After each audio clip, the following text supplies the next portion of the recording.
बहन की शादी को 6 साल हो गए, मैं कभी उनके यहाँ नहीं गया। ईद शब रात अम्मी या अब्बू चले जाते थे।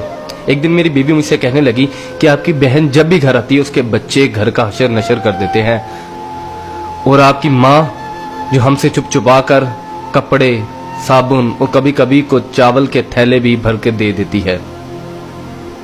अपनी माँ से कहो ये हमारा घर है, कोई खैरात सेंटर नहीं। मुझे ये सुनकर बहुत गुस्सा आया कि मैं अपने घर का बहुत मुश्किल से गुजारा कर रहा था और मेरी माँ सब कुछ मेरी बहन को दे देती है।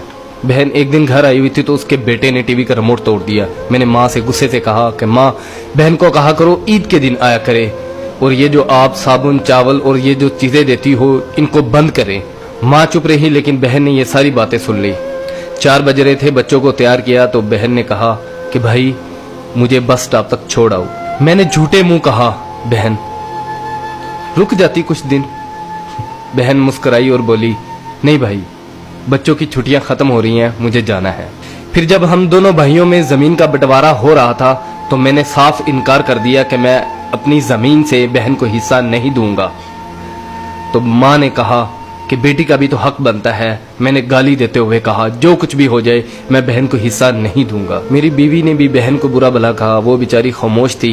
बड़ा भाई अलहदा हो गया और मेरे बड़े बेटे को टीबी हो गया और मेरे घर के हालात खराब हो गए। जितना सब कुछ था मैं उसके इलाज पे लगा चुका था। मेरे पास इलाज करवाने के पैसे नहीं थे, मैं बहुत परेशान था।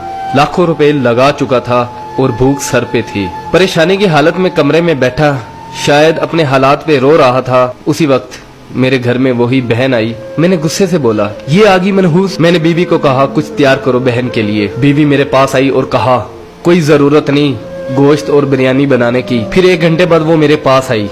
भाई परेशान हो। बहन ने मेरे सर पे हाथ फेरा, कहा बड़ी बहन हूँ तुम्हारी, गोद में खेलते रहे हो, अब देखो मुझसे बड़े लगते हो। फिर मेरे करीब हुई और अपने पर्स से कंगन निकाले और मेरे हाथ पे रख दिए और आहिस्ता से बोली पागल तू एम ही परेशान होता है। बच्चे स्कूल थे, सोचा दौड़ते दौड़ते भाई से मिल आऊं। ये कंगन बेचकर अपना खर्च करो और अपने बच्चे का इलाज करवाओ। शक्ल तो देख जरा तूने क्या हालत बना रखी है। मैं खामोश था, बहन की तरफ देखी जा रहा था। बहन ऐसा से बोली किसी को मत बताना, तुमको मेरी कसम है। मेरे माथे पे बोसा दिया और 1000 रुपया मुझे दिया जो 150 के नोट थे, शायद उसकी जमा पूंजी थी। मेरी जेब में डालकर बोली बच्चों को गोश्त ला देना और परेशान मत हुआ कर। जल्दी से अपना हाथ मेरे सर पे रखा, देख कितने बाल सफेद हो गए। वो जल्दी से जाने लगी तो उसके पैरों की तरफ देखा तो टूटी हुई जूती पहनी हुई थी और पुराना सा दुपट्टा ओढ़ा हुआ था। जब भी आती थी वही दुपट्टा ओढ़कर आती थी। बहन की इस मोहब्बत में मर चुका था मैं। हम भाई कितने मतलब प्रस्त होते हैं, बहनों को पल भर में बिगाना कर देते और बहनें भाइयों का जरा सा दुख बर्दाश्त नहीं करती। मैं हाथ में कंगन पकड़े जोर जोर से रो रहा था, उसके साथ मेरी आंखें भी नम हो गई। अपने घर में खुदा जाने वो कितने दुख सह रही होगी।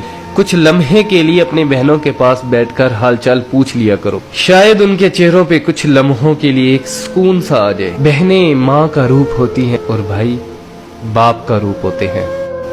स्टोरी अच्छी लगी हो तो इसको लाइक कर दीजिएगा, इसको शेयर भी कर दीजिएगा।